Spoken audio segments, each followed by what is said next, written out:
வணக்கம் friends, welcome to அலல் study circle. இது சீரியஸாக எக்ஸாமுக்கு ப்ரிப்பேர் பண்ணுற ஆஸ்பென்ஸ்க்கு மட்டும். இன்றைக்கி நம்ம பார்க்க போகிற டாபிக் ஹங் பார்லிமெண்ட். அதுக்கு ரிலேட்டடான important article. TNPSC UPSC group எக்ஸாம்ஸில் ரொம்ப இம்பார்ட்டண்ட்டான டாபிக்ங்க. ஸோ ஸ்கிப் பண்ணாமல் வீடியோ ஃபுல்லாக பாருங்கள். ஒரு எலெக்ஷன் முடிஞ்சுது, ஆனால் யாரும் கிளியராக வின் பண்ணலைன்னா அப்போ என்ன நடக்கும்? யார் ஆட்சி அமைப்பாங்க?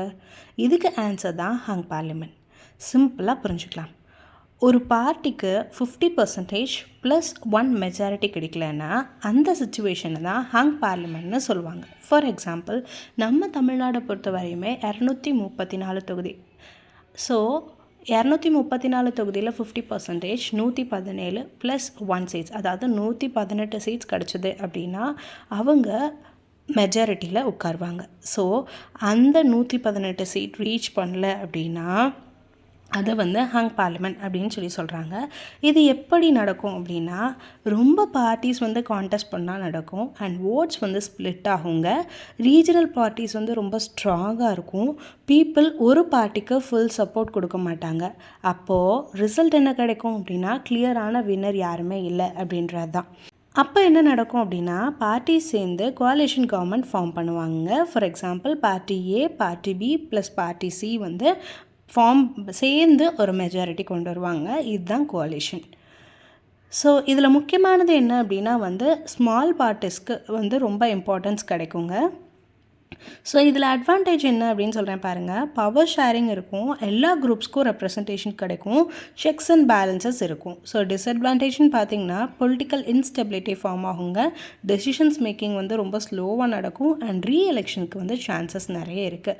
இது முன்னாடி இந்தியாவில் நடந்திருக்கா அப்படின்னு கேட்டால் ட்வைஸ் நடந்திருக்குங்க. 1989 எந்த கிளியர் மெஜாரிட்டியும் இல்லாதனால நடந்திருக்கு. And 1996 hung parliament நடந்திருக்குங்க.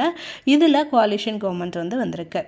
First important question, கான்ஸ்டியூஷனில் ஹங் பார்லிமெண்ட்க்கு டைரெக்டாக ஒரு ஆர்டிக்கல் இருக்கா அப்படின்னு கேட்டால் டைரக்ட் ஆர்டிக்கல் எதுவுமே கிடையாது. பட் சில ரிலேட்டட் ஆர்டிகல்ஸ் இருக்குது. அதை நம்ம வரிசையாக பார்ப்போம். ஃபர்ஸ்ட் பார்த்தீங்க அப்படின்னா ஆர்டிக்கல் 75. ஆர்டிக்கல் 75 ரொம்ப இம்பார்ட்டண்ட்டான ஆர்டிக்கல். என்ன அப்படின்னா கவுன்சில் ஆஃப் மினிஸ்டர் லோக்சபாவுக்கு ரெஸ்பான்சிபிள் அப்படின்றது தான். மீனிங் என்ன அப்படின்னா, கவர்மெண்ட் சர்வைவ் ஆகணும் அப்படின்னா மெஜாரிட்டி சப்போர்ட் கண்டிப்பாக தேவை அப்படின்றது தான் ஆர்டிக்கல் 75 சொல்லுதுங்க. ஆர்டிக்கல் 74 என்ன சொல்லுது அப்படின்னா, president act on advice of council of மினிஸ்டர்ஸ்னு சொல்லுது. ஹங் சிச்சுவேஷனில் கோஆலிஷன் அட்வைஸ் தான் பிரசிடென்ட் ஃபாலோ பண்ணுவார் அப்படின்றது தான். Article 83 Lok Sabha duration 5 years.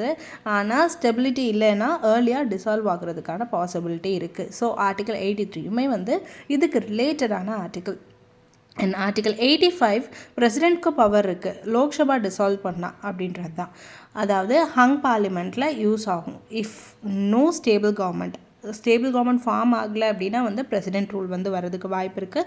So article 85மே ரொம்ப இம்பார்ட்டண்ட் ஆனது. ஸோ ஹங் பார்லிமெண்ட்டில் பிரசிடென்ட் தான் டிசைட் பண்ணுவார் யாருக்கு சான்ஸ் கொடுக்கணும்னு. யூஸ்வலாக லார்ஜஸ்ட் பார்ட்டி இல்லாட்டி கோஆலிஷன், அப்புறம் ஃப்ளோர் டெஸ்ட் கண்டக்ட் பண்ணுவாங்கங்க.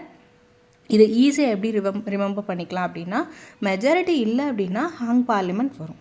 ஸோ ஹங் பார்லிமெண்ட்றது என்ன அப்படின்னா கோஆலிஷன் கவர்மெண்ட். டைரக்ட் ஆர்டிக்கலாக இல்லை, பட் ஆர்டிக்கல் 75 இதை பொறுத்த வரையுமே ரொம்ப இம்பார்ட்டண்ட் ஆனது. இந்த வீடியோ யூஸ்ஃபுல்லாக இருந்தது அப்படின்னா லைக் பண்ணுங்கள், ஷேர் பண்ணுங்கள். இன்னும் இப்படி ஈஸியாக பாலிட்டி கான்செப்ட்ஸ் வேணும் அப்படின்னா அலல் ஸ்டடி சர்க்கிளை ஃபாலோ பண்ணுங்கள்.